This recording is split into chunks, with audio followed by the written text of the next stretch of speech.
My name is Major Katie Ward, 35 years old, an officer in the United States Army.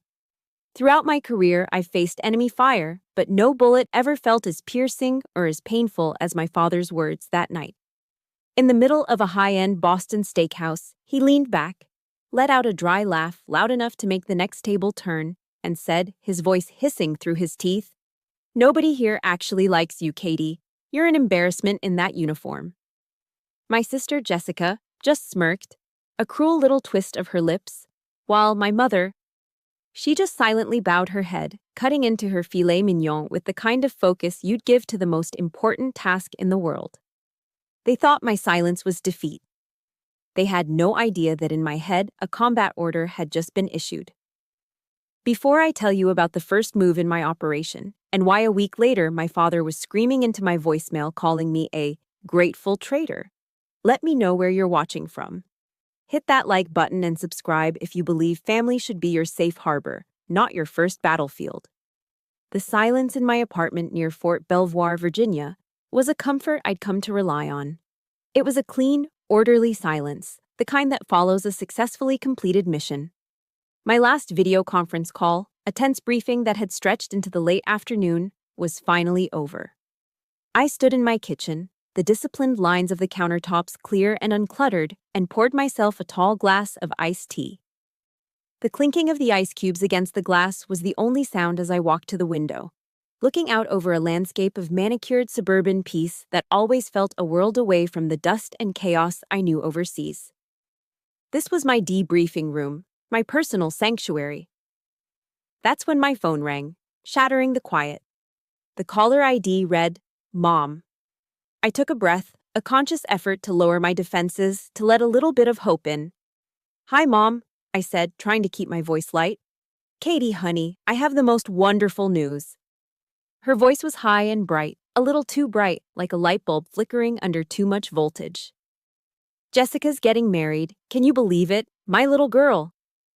For a split second, a genuine warmth spread through my chest. A wedding. That's what families did. They came together for weddings. Maybe this was it. The event that would finally bridge the gap that had widened into a canyon between us over the years. Jessica and I hadn't always been at odds. I could vaguely remember a time when we whispered secrets under the covers, when she was just my big sister, not my polished, perfect rival.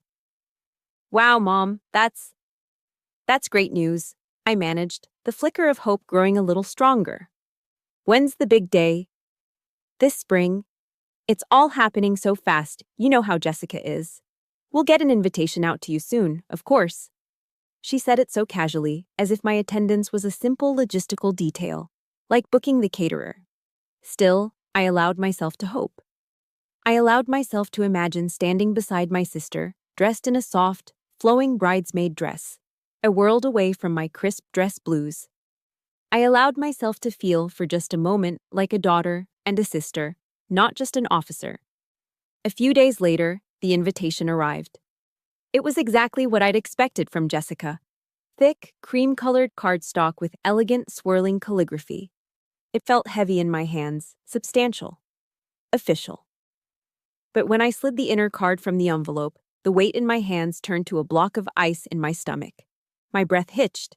It was addressed to Major Katie Ward. But the address itself for my unit had the zip code wrong.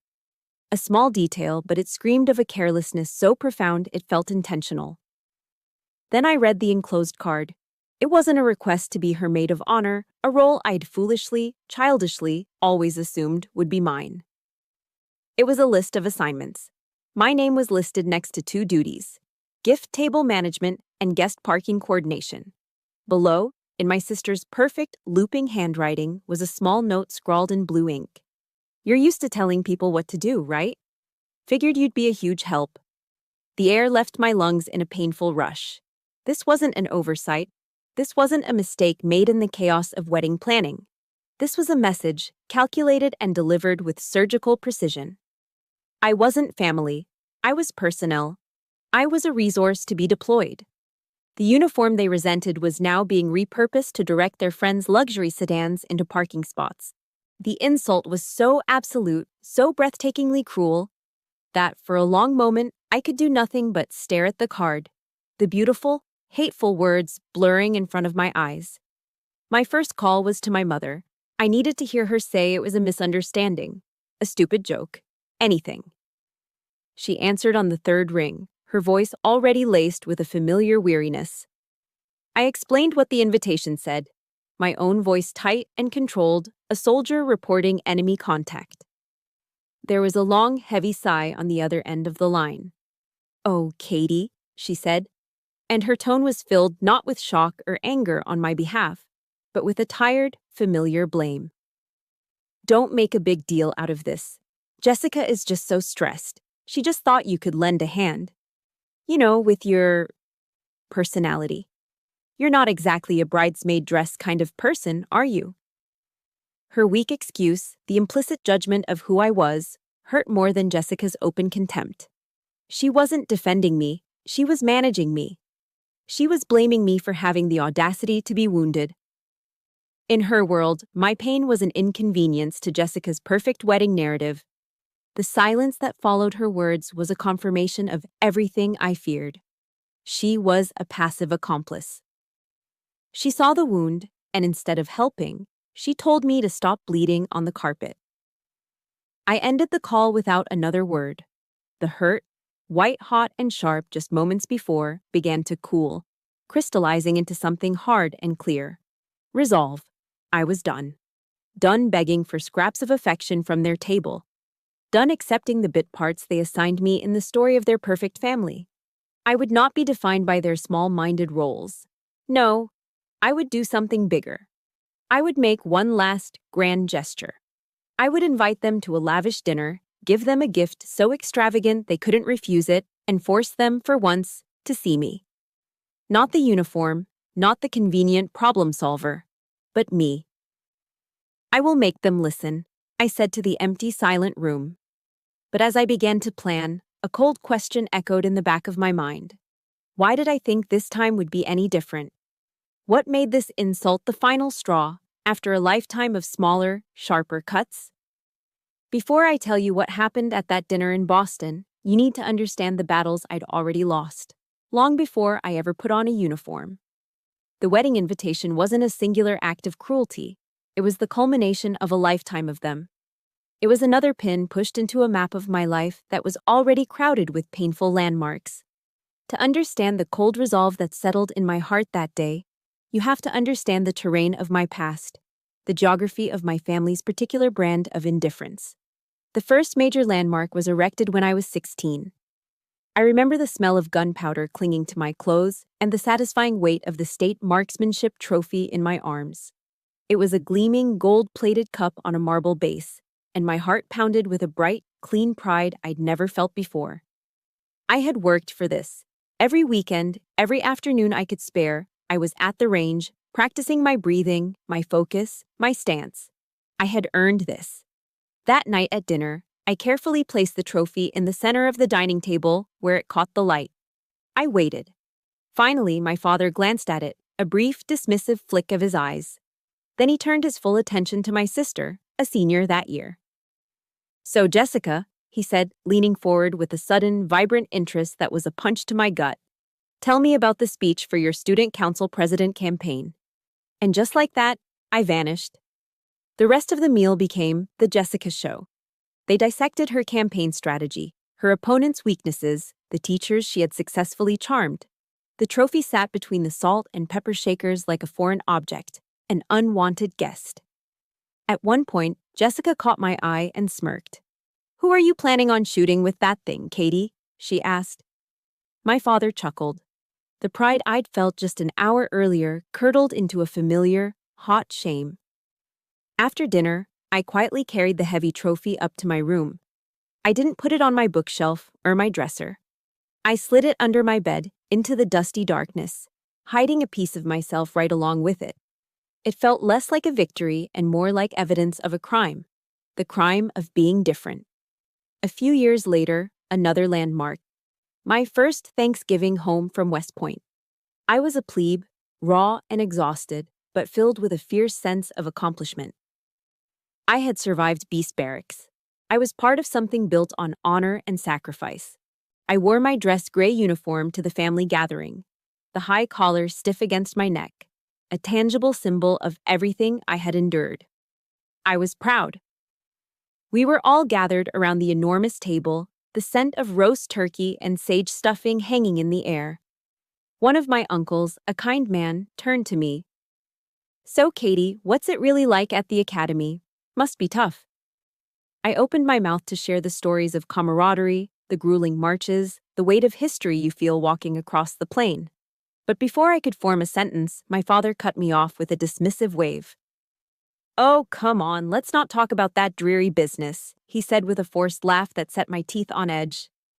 "Jessica, tell everyone about your internship on Wall Street. This kid's making more money as an intern than some generals do." The table erupted in appreciative laughter. Jessica, preening under the spotlight, launched into a story about a high-stakes deal, dropping names and figures that made everyone's eyes widen. I sat there, frozen. The laughter wasn't cruel. It was worse, unthinking, absolute dismissal.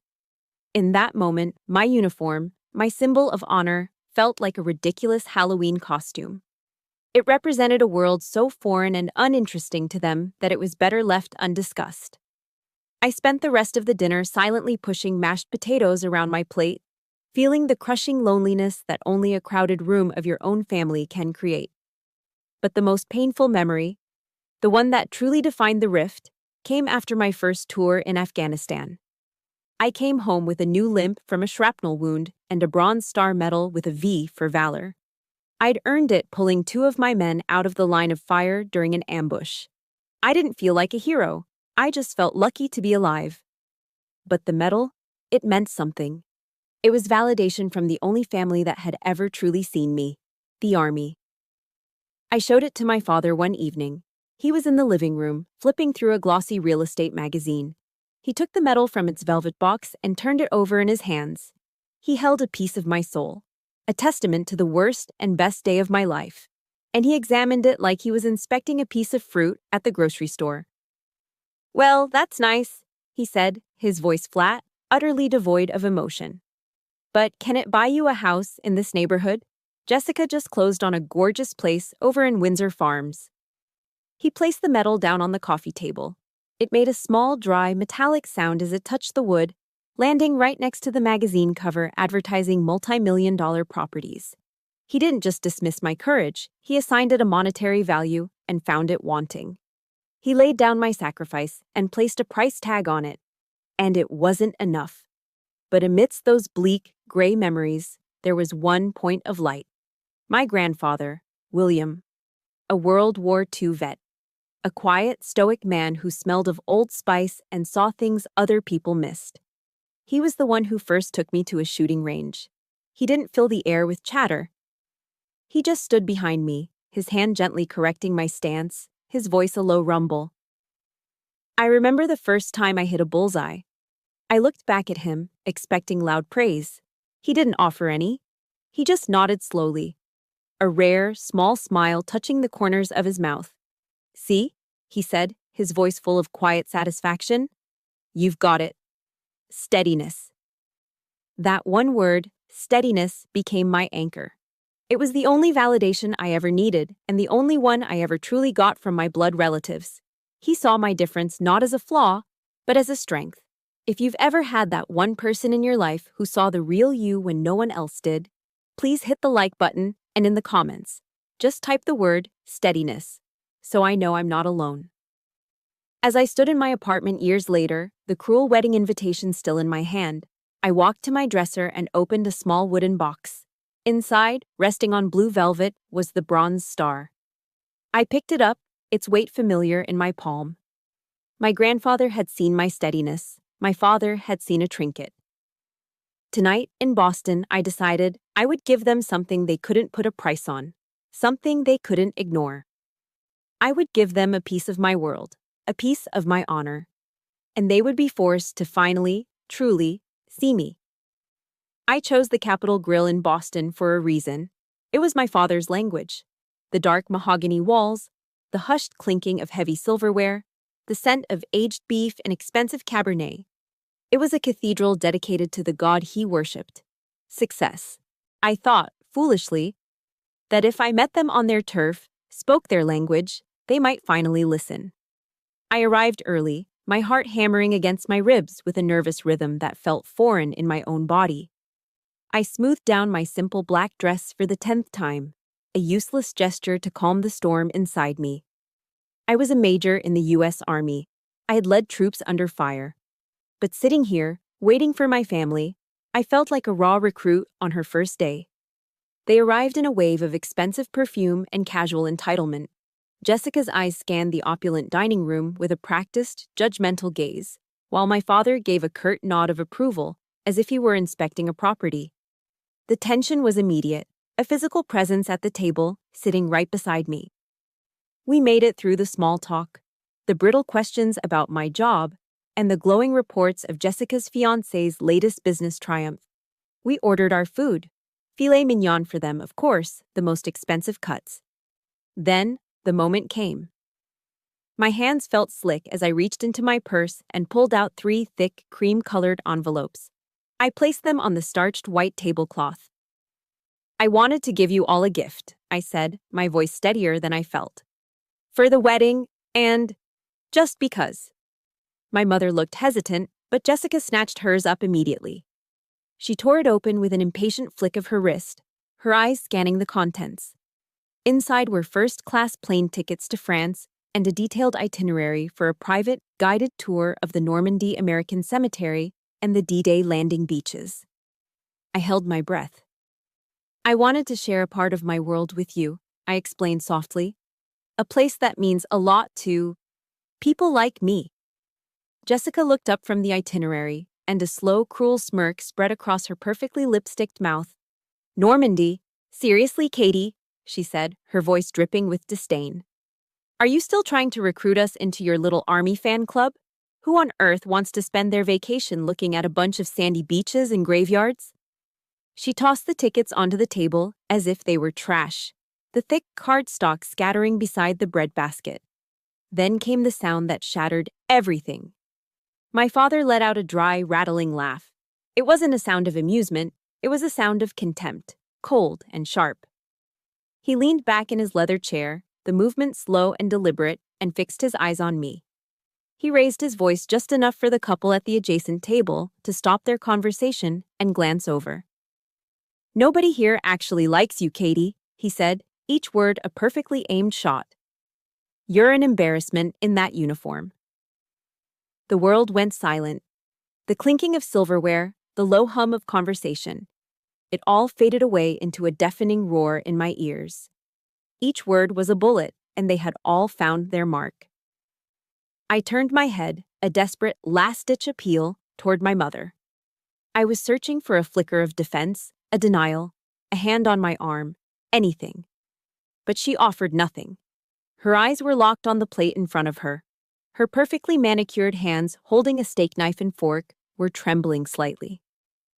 She stared at her filet mignon as if it held the secrets to the universe, and then, with meticulous care, she made a cut. That small, precise action was her answer. It was the cruelest agreement of all. In the face of my public execution, she chose her steak. Something inside me broke. But it didn't shatter into a million pieces as it had so many times before. This time, it snapped clean. The hot, searing pain that had flooded my chest vanished, replaced by an astonishing, Arctic calm. The soldier took over. The daughter, the one who had been bleeding out on this battlefield for 35 years, was gone. I was no longer a participant in a family drama. I was an officer assessing a hostile situation. I methodically surveyed the faces at the table. Jessica's smug satisfaction, my father's cold superiority, my mother's cowardly retreat. I saw them not as family, but as enemy combatants. Information received, threat assessed. I looked my father directly in the eye, and a faint, almost imperceptible smile touched my lips. "Roger that," I said.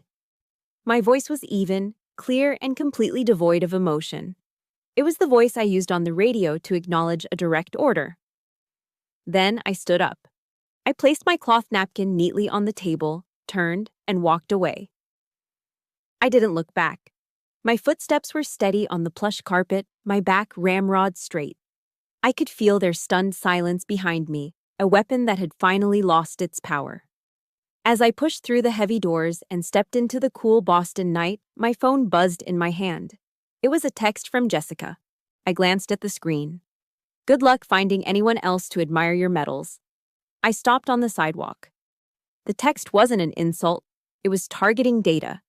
It was a confirmation of the enemy's position and disposition. It clarified my mission parameters. My lips curled into a true smile this time, cold and sharp. The battle was over. The war had just begun. Sleep was a luxury I couldn't afford that night. The flight back from Boston was a blur. Instead of succumbing to exhaustion, my mind was sharp, clear, operating with the cold precision of a mission planning session. The humiliation in the restaurant hadn't broken me, it had forged me into something new. By the time the sun began to cast a pale gray light over Virginia, my operational plan was complete. The first objective had to be symbolic. It had to be decisive. It had to hurt. At 0600 hours, I called my lawyer. He was an early riser, a fellow veteran. He answered on the first ring, his voice crisp and awake.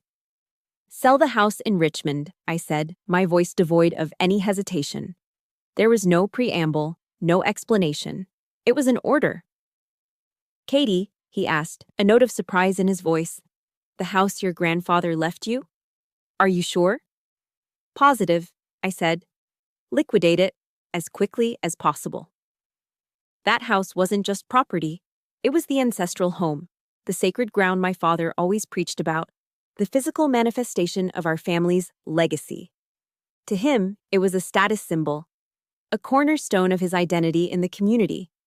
To me, it was the last chain tethering me to them. Selling it wasn't a financial decision. It was a strategic strike aimed directly at the heart of their pride. The news of the sale hit them like an artillery shell a week later. The incoming fire was immediate and chaotic.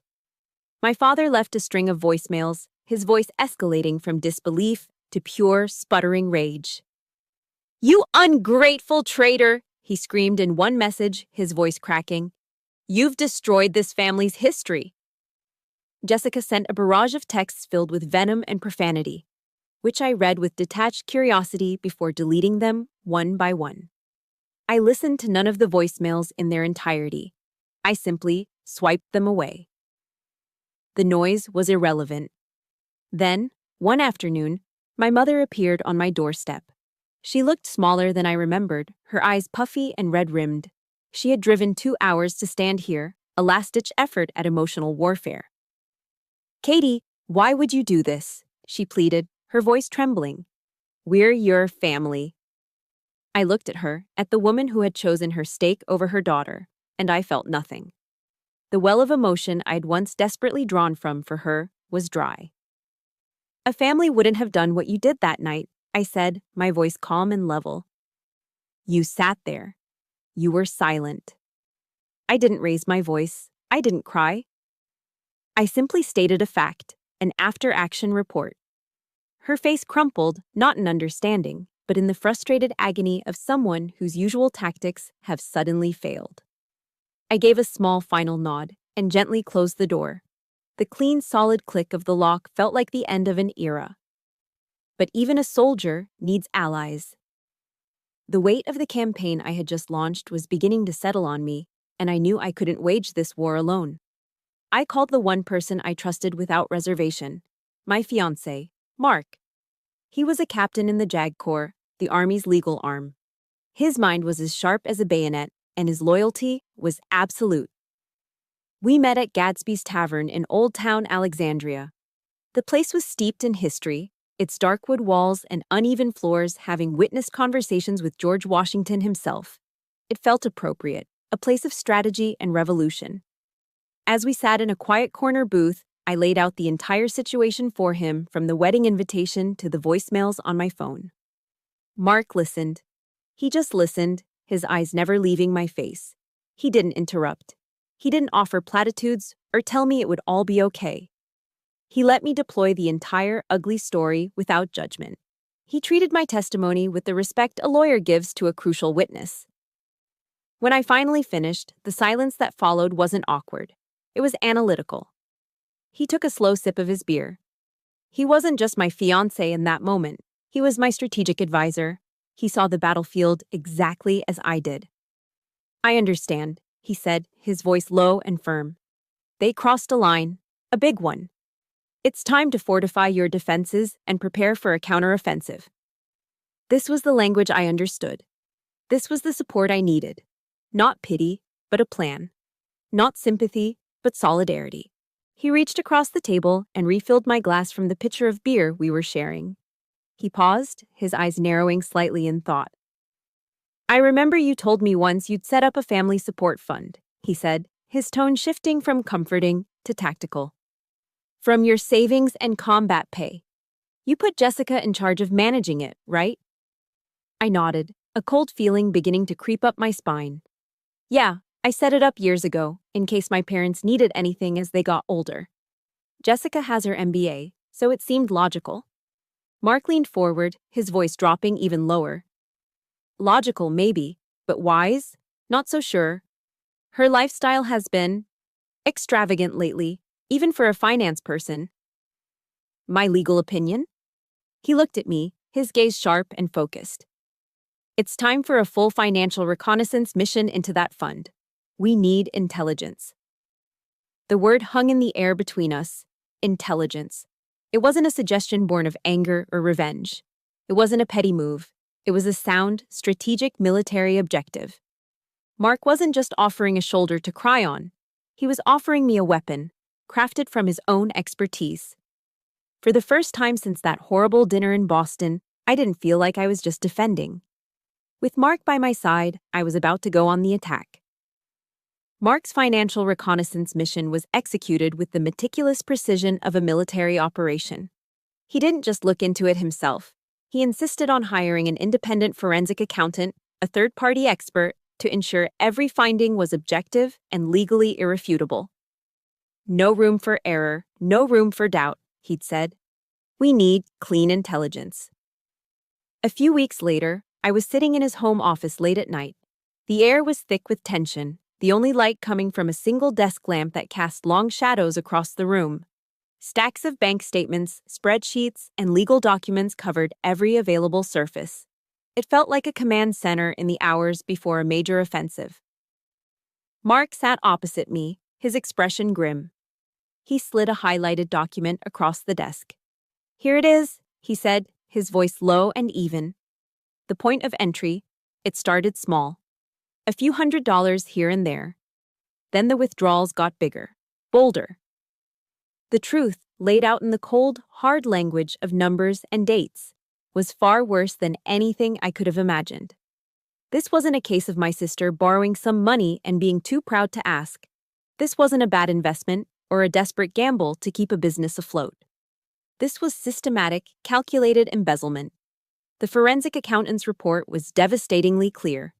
Over the past 4 years, a total of $500,000 had been siphoned from the fund. $500,000. Gone. My combat pay, my deployment bonuses, the money I had painstakingly saved with the simple, naive hope of one day providing a cushion for my parents in their old age. But where the money went was the deepest betrayal. It wasn't just one thing. Credit card statements, cross-referenced with the withdrawals, painted a nauseating picture of a life funded by my sacrifice. There were thousands spent on designer handbags from Chanel and Louis Vuitton. Tens of thousands on dinners at Michelin-starred restaurants in New York and D.C. Thousands more on spa weekends and luxury goods. Jessica hadn't just stolen my money. She had converted my sweat and blood into a lifestyle of shallow, glittering excess. Then Mark slid one final summary sheet in front of me. It detailed a single, massive expense. A 5-star, all-inclusive resort vacation to Bali for Jessica and 4 of her friends. The charge included first-class airfare, private villas, and a chartered yacht excursion. The total cost was just over $50,000. Mark pointed to the date of the transaction. "This trip took place last March," he said, his voice quiet but heavy with meaning. He didn't need to say another word. He knew my deployment schedule as well as I did. Last March, I wasn't sitting in a comfortable office. I was stationed at a forward operating base in Afghanistan, where the daily threat of rocket attacks was a constant reality. The image burned itself into my brain. Jessica, laughing on a yacht in the pristine blue waters of the Indian Ocean, paid for by the danger money I was earning while sleeping in full gear because the sirens could go off at any second. The sheer, sociopathic selfishness of it was breathtaking. I stared at the numbers on the page, but I didn't cry. I didn't scream. The shock was so profound, it bypassed emotion entirely and went straight to a place of ice-cold clarity. The hurt was there, a deep, tectonic ache. But on the surface, my mind was calm. The mission had changed. This was no longer about family drama. This was about a crime. The next morning, I acted. There was no debate, no second guessing. I picked up my phone and called my financial advisor, a man I trusted implicitly. "Good morning, Major," he said. "What can I do for you?" "I need you to execute an order for me," I said, my voice as steady as it would be giving a command on the battlefield. "Effective immediately." "Of course. Go ahead." "I want you to liquidate the entire remaining balance of the Ward Family Support Fund," I stated. "Every last cent." There was a brief pause on the other end. "The entire balance? Katie, that's nearly $1 million. Are you sure?" 100% sure, I confirmed. "And I have a destination for the funds. I want the full amount transferred as a one-time, unrestricted donation to the Tunnels to Towers Foundation." This time, the silence was longer. The Tunnels to Towers Foundation is an institution in the military and first responder community. They build mortgage-free homes for Gold Star families and catastrophically injured veterans. They are the embodiment of honor and sacrifice. My advisor, a Navy man himself, understood the significance immediately. "Roger that, Major," he said, his voice now filled with a newfound respect. "I'll execute the order immediately. Consider it done." I hung up the phone. I didn't send my family a text. I didn't make a single call to warn them or to explain. The action itself was the message. It was a perfect countermove, a checkmate they would never see coming. I was not only reclaiming what was mine, I was transforming their betrayal into a tribute to true heroes. I was taking the money Jessica had used to fund her shallow existence and turning it into a foundation of support for families who understood the true meaning of service. By donating to a military charity, I was using their own weapon, money, to make the most powerful statement possible. I was reaffirming my values, my identity, and my world in a way they could never dispute. They had considered my life's work, my honor, to be worthless. Now, the very fortune they coveted was being used to build a legacy based on that exact honor. The financial war was over, and I had won, not with anger, but with an act of weaponized grace. I knew the explosion would be heard all the way from Richmond. I just had to wait for the shockwave. I didn't have to wait long for the shockwave.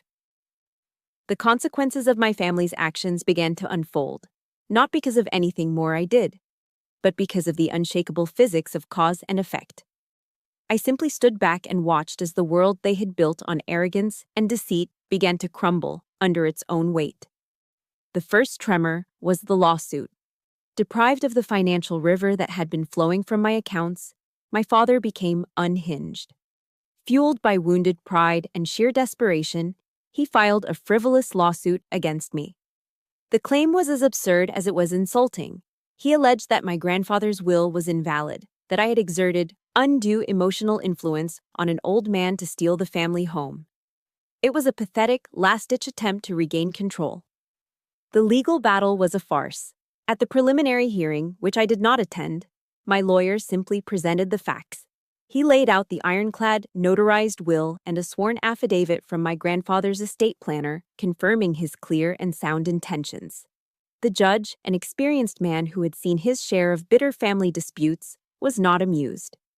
According to the transcript Mark sent me, he dismissed the case in under 15 minutes. Then he did something that made me allow myself a small, grim smile. He ordered my father to pay all of my legal fees. The lawsuit, his grand weapon of intimidation, had not only failed but had backfired spectacularly, burying him deeper in debt and making the Ward family the subject of embarrassing gossip in the tight-knit Richmond community. Next, Jessica launched her offensive. With her financial world imploding, she turned to the only weapon she had left: public opinion. She began posting long, melodramatic screeds in Richmond community Facebook groups. She painted a tragic portrait of an aging, heartbroken couple whose cruel, unfeeling military daughter had stolen their ancestral home out from under them. She used words like honor and family, with a shamelessness that was almost impressive. But Mark had anticipated this exact maneuver. He had quietly and discreetly reached out to a few influential mutual family friends, people whose opinions mattered in their social circle. He didn't share the sordid details of the embezzlement. He simply provided them with a calm, emotionless, one-page summary, the facts of the dismissed lawsuit, and a brief note that a significant charitable donation had been made from a fund I had established. He didn't have to connect the dots. The truth began to spread, not like a wildfire, but like a slow, seeping tide. People started asking questions. Jessica's narrative, once so compelling, started to look thin. Instead of a flood of sympathy, she was met with a wall of skeptical silence. Her war of information had failed. The truth, it turned out, was a much more powerful weapon. The final devastating blow came from within her own world. The world of high finance has zero tolerance for scandal, not because of morality, but because it's bad for business. Someone at her firm, likely alerted by the public lawsuit and the whispers of financial trouble, had flagged her accounts for an internal review. An investigation was launched. Jessica was called into a conference room with her managing partner and a lawyer from HR. They didn't ask for her side of the story. In that world, the risk of a public relations nightmare far outweighed any loyalty to a single employee. They had the evidence of suspicious transactions, and that was all they needed. She was terminated, effective immediately. Her access to the building was revoked, her corporate accounts frozen. The career she had lorded over me for years, the one built on a foundation of Wall Street superiority, evaporated in a single, humiliating afternoon. The news of her firing spread like wildfire, merging with the story of the lawsuit to create a perfect storm of public disgrace. The Ward family name, once a symbol of suburban success, was now tarnished beyond repair. They hadn't been destroyed by me. They had been destroyed by their own choices. Pride, greed, and a lifetime of cruelty had finally presented them with a bill. And it was one they couldn't pay. I watched all of this from a distance, an observer, not a combatant. I felt no joy, no triumphant glee. I only felt a profound and quiet sense of finality. The war was over. The battlefield was quiet. It was during this strange, quiet aftermath that the letter arrived. It was a thick, formal envelope with the return address of a law firm I didn't recognize. My grandfather's old estate lawyers. My hands felt unsteady as I opened it. Inside wasn't a legal document, but another letter, smaller and older. The paper was yellowed with age, the envelope sealed with a wax stamp that had long since grown brittle. On the front, in my grandfather's familiar, strong, slanted handwriting, were the words, "For Catherine Ward, to be delivered only when she truly needs it." My breath caught in my throat. I ran my thumb over his handwriting, a jolt of memory and love so sharp it almost brought me to my knees. He was the only one. My first and only true ally. And here he was, reaching out from the past, a final piece of intelligence from my commanding officer. There's something incredibly powerful about getting a message from the past right when you need it most. If you believe some connections transcend time, please hit the like button and just comment, "I believe," to share that feeling. With trembling hands, I broke the brittle seal. A single, folded page lay inside.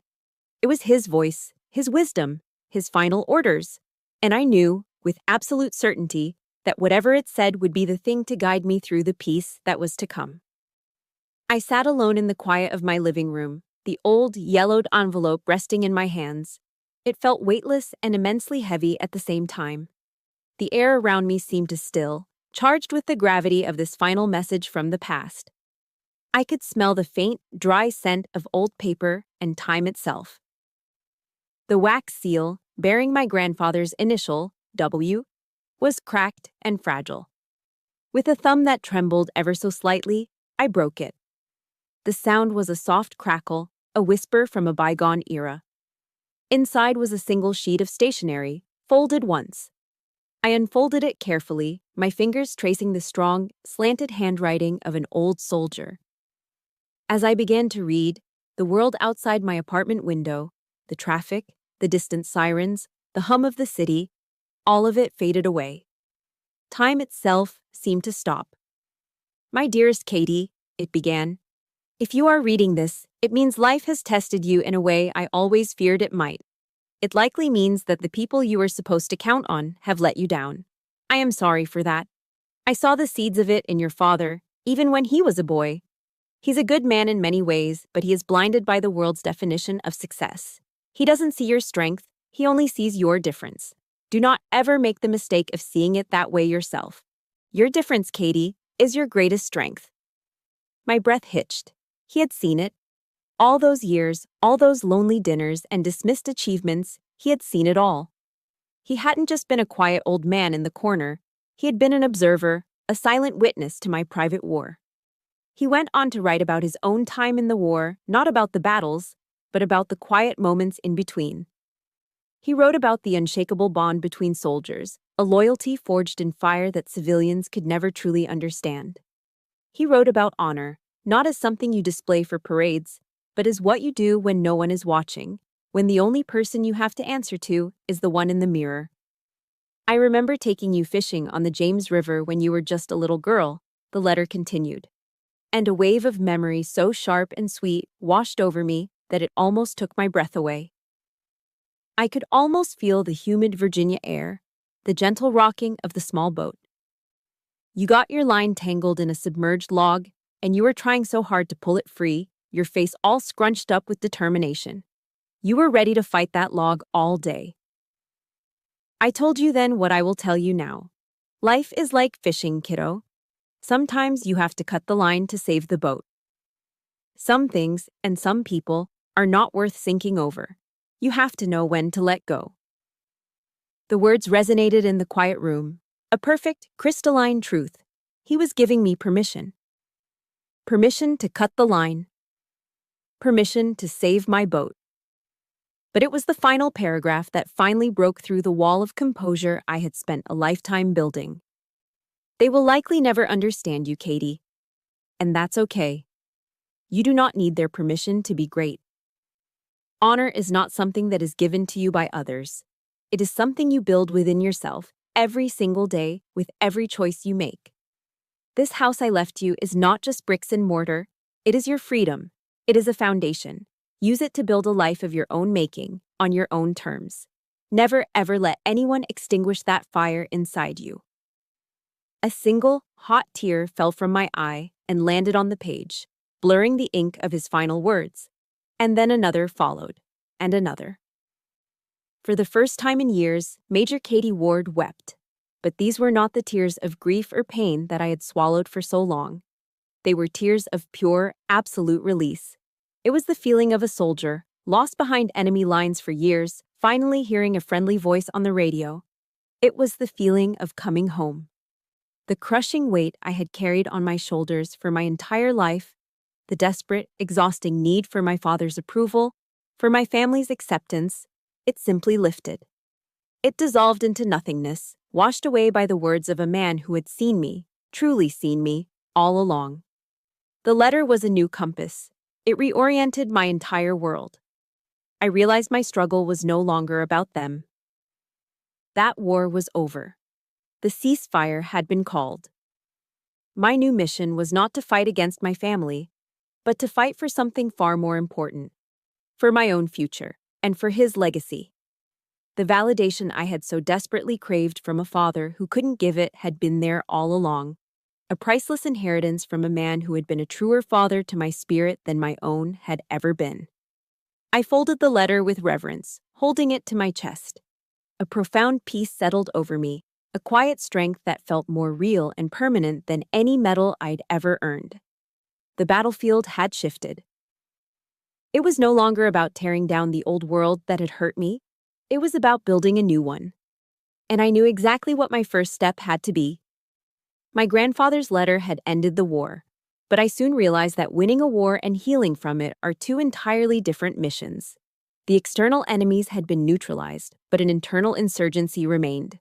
The ghosts of their words, the years of feeling invisible, had left behind invisible scars, deeper than I cared to admit. The silence in my life, once a source of peace, now felt vast and empty. It was Mark who suggested it. "You've secured the perimeter," he said one evening, his voice gentle but firm. "Now it's time to clear the internal threats." He recommended a support group he knew of, a therapy circle for female veterans at a local VA center. My first instinct was to refuse. I was an officer, a commander. My entire career was built on projecting strength, on being the one with the answers, not the one with the problems.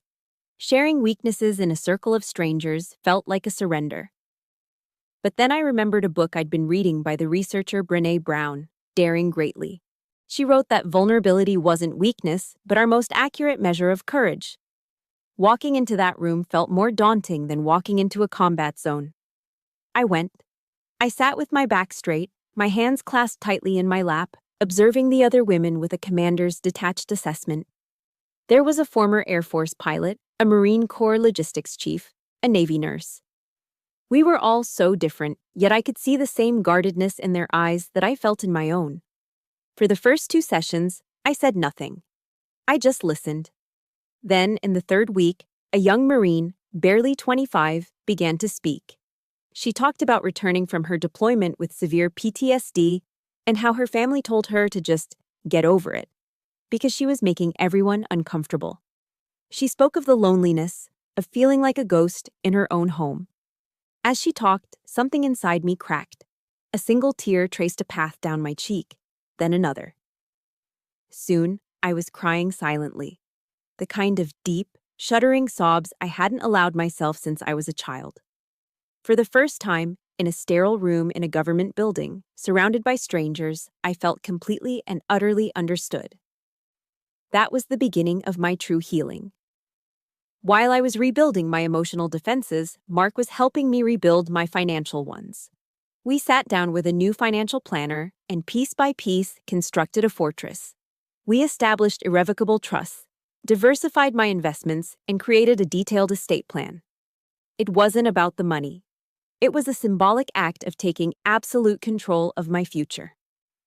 Every document I signed was another brick in the wall protecting my peace, a guarantee that no one from my old life could ever touch my new one again. The healing came in waves. Some days were clear and bright, others were clouded with the old, familiar ache of what I had lost, of the family I wished I'd had. But through it all, Mark was my constant, my rock, my teammate. One crisp afternoon in late autumn, he drove me out to Shenandoah National Park. We hiked a trail off the Skyline Drive, the air cool and smelling of damp earth and decaying leaves. The mountains were on fire with color, fiery reds, brilliant oranges, and blazing yellows. It was beautiful, peaceful. It was everything my life had not been. As the sun began to dip below the ridgeline, painting the sky in stunning shades of orange and purple, Mark stopped at an overlook. He didn't fumble for words or launch into a grand romantic speech. He just turned to me, took both of my hands in his, and looked me straight in the eye. "Katie," he said, his voice quiet and steady. "I've watched you fight enemies overseas, and I've watched you fight enemies at home. I have never, in my entire life, met anyone with more strength or more honor than you. I want to be your teammate for the rest of my life." Then, right there on the rocky overlook, with the breathtaking beauty of the Blue Ridge Mountains as his witness, he got down on one knee. I looked at this man, this incredible, loyal man who had stood by me not as a savior, but as an equal, an ally. He wasn't offering to fix me or rescue me. He was offering to stand with me, to have my back, for all the missions to come. A real, genuine smile spread across my face, and the tears that came to my eyes this time were tears of pure, unadulterated joy. I nodded, unable to speak, and he slid a simple, elegant ring onto my finger. It was a promise of a future built not on obligation or blood, but on the bedrock of mutual respect. The news of our engagement spread quickly through our chosen family. My phone, which had once been a source of incoming attacks, now became a vessel of joy. Congratulatory texts poured in from friends and colleagues. My old commanding general sent a case of vintage champagne with a handwritten note. The women from my therapy group threw us a small, impromptu party with a homemade cake and cheap sparkling wine, and it felt more celebratory than the most extravagant gala. The outpouring of genuine happiness from this circle of people, my new unit, my real family, was a stark and beautiful contrast to the cold silence from Richmond. I realized then that I hadn't lost a family. I had escaped a toxic environment and, in doing so, had made room in my life for a real one. A family forged not by accident of birth, but by deliberate choice. A unit bound together by loyalty, respect, and unconditional love. In the months that followed, news of my former family reached me in fragmented pieces like distant, garbled radio transmissions from a war I was no longer fighting. I didn't seek out the information. It simply found its way to me through the quiet grapevine of mutual acquaintances. I learned that my parents, crushed by legal fees and mounting debt, had been forced to sell the house they'd lived in for 40 years. The grand suburban home that had been the stage for so much of my pain was gone, replaced by a small, sterile condo in a retirement community. The thought brought me no pleasure, only a quiet, hollow echo of what could have been. I learned about Jessica, too. Facing fraud charges from her former employer, she'd accepted a plea bargain to avoid prison time. But a felony conviction and a permanent mark on her financial record meant her high-flying career was over for good. She who had defined her worth by her title and her salary now had neither. I listened to these reports with a strange sense of detachment. There was no victory lap, no triumphant fist pump. They didn't collapse because of me. They collapsed under the weight of their own choices, their own greed, their own cruelty. I had simply stepped out of the way and allowed gravity to do its work. Then one evening, a call came from an unknown number. I almost didn't answer, but some instinct told me to. It was my mother. Her voice was different this time. The anger was gone, the blame was gone. All that remained was a thin, brittle desperation. "Katie," she began, her voice cracking. "Your father, his heart condition is getting worse. And Jessica she's a mess. You can't just turn your back on us like this. We're your family." I stood in my kitchen, the phone pressed to my ear, and I listened. I listened to the tremor in her voice, to the unspoken plea for a rescue, for a return to the old order where I was the designated shock absorber for their lives. The old Katie would have felt a surge of guilt, of obligation. The old Katie would have caved. But the old Katie was gone. I felt no anger, only a vast, distant sadness for these people I no longer knew how to love. "I'm sorry to hear about Dad's health," I said, and my voice was calm, steady. It was the voice of a compassionate but firm professional. "I can send you the information for a highly rated in-home care service, but I can't come back. I wish you all the best, Mom." Then, before she could reply, before the familiar guilt could find a crack in my armor, I ended the call. I set the phone down on the counter and took a deep, steadying breath.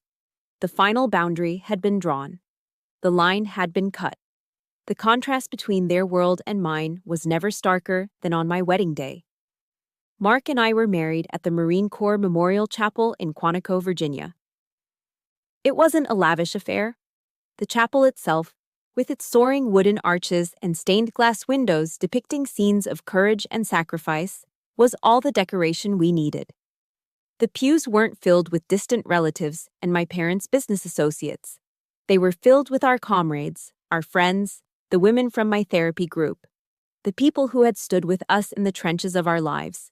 They were our family. There was no one from the Ward family in attendance. No father to walk me down the aisle, no mother to fuss over my dress, no sister to stand beside me.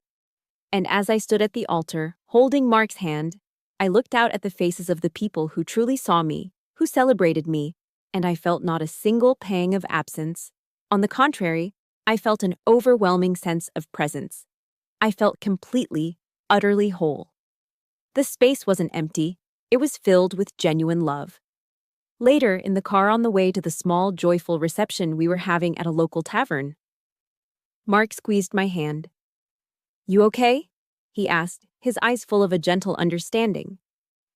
I looked out the window at the green Virginia landscape, at the new spring leaves unfurling on the trees. A sense of profound peace washed over me, a quiet stillness I had never known before. "I'm okay," I said, and I meant it more than anything I had ever said in my life. "I'm more than okay." I turned to him, a smile finding its way to my lips. "I realized something today. I've forgiven them." Mark looked at me, a question in his eyes. "It's not for them," I explained. "It's not about accepting what they did or pretending it didn't happen. It's about accepting that they are who they are, and they will never, ever change. It's about letting go of the burden of hoping they will." I took a deep breath, the air filling my lungs feeling cleaner, lighter. My forgiveness wasn't a gift for them, it was a gift for me, the gift of freedom. The war was over, the battles were done, and for the first time, I wasn't just a soldier. I was a survivor, standing in the quiet dawn of a new and peaceful life. A year after our wedding, I stood in a university auditorium, the lights warm on my face. The room was filled with the low, expectant murmur of students and faculty. I wasn't wearing my dress blues. I was in a simple civilian blazer. I wasn't there as Lieutenant Colonel Ward. I was there as the founder of the William Ward Honor Scholarship Fund.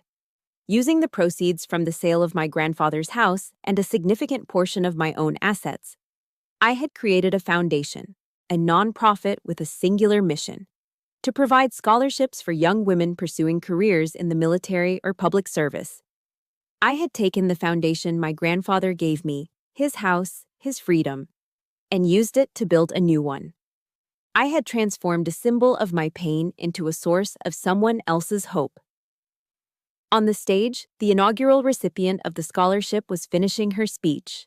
She was a young ROTC cadet, her eyes bright with the kind of fierce, unblinking fire I recognized so well. She spoke with passion about her dream of serving her country, and she thanked the fund for giving her the financial freedom to pursue that dream without compromise. As I listened to her, I didn't just see a promising young cadet. I saw a ghost of myself at that age, a determined girl desperate to prove her worth, to find her place in a world that didn't quite understand her. I saw the same steadiness my grandfather had seen in me. But there was a difference. This young woman wouldn't have to walk that path alone. She would have a network of support, a foundation beneath her feet that I never did. And in that moment, I understood what true legacy meant. It wasn't the name on a deed or the history contained within the walls of a house. It was this. It was passing the torch. This was my grandfather's legacy, and it was now mine. My life today is full. It's a quiet, sturdy fullness built on a foundation of peace I fought hard to win. I have a career that challenges and fulfills me. I have Mark, a husband who is not just a partner, but a true teammate in every sense of the word. And I have a purpose that extends far beyond my own happiness. Every so often, a thought of my old family will drift into my mind. It's no longer a jolt of anger or a wave of pain. It's more like a distant, detached empathy, the kind you might feel for characters in a novel you read long ago. I see them as people trapped in a small gilded cage of their own making, obsessed with status and appearances, while my world has grown infinitely larger, richer, and more meaningful. I no longer need their approval because I have finally found it where it always should have been, within myself, and in the tangible good I can put out into the world. My worth is not reflected in their eyes, but in the bright, hopeful eyes of the young women my foundation supports. The ceremony concluded. I walked onto the stage to congratulate the young cadet. I handed her the oversized ceremonial check, and we posed for a picture, both of us smiling. But after the flash faded, I held onto her handshake for a moment longer. I looked her directly in the eye, wanting her to feel the weight and sincerity of my next words. I wasn't going to give her a canned speech or a hollow platitude. I was going to give her the most valuable piece of intelligence I had ever received. the words my grandfather had given me.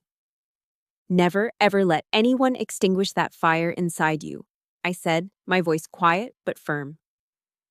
A flicker of recognition, of understanding, passed across her face. She nodded, her grip tightening on mine. Yes, ma'am, she said. I won't. As our hands parted, I stepped back. In that moment, I saw it all clearly. 3 generations of warriors connected by a simple, powerful idea. My grandfather, the soldier from the greatest generation, me, the officer who had to fight a war at home, and this young woman, the future. This story, my story, was never truly about the end of a family. It was about the definition of one. It wasn't about the pain they caused, but about what I chose to build from that pain. It wasn't the end of a battle. It was the beginning of countless lives that would be touched, countless futures that would be forged, all because a soldier, long ago, chose to fight for her own honor, and in doing so, discovered how to build a legacy that would truly last. And that is where my story finds its peace. Not in victory over others, but in the purpose I built for myself.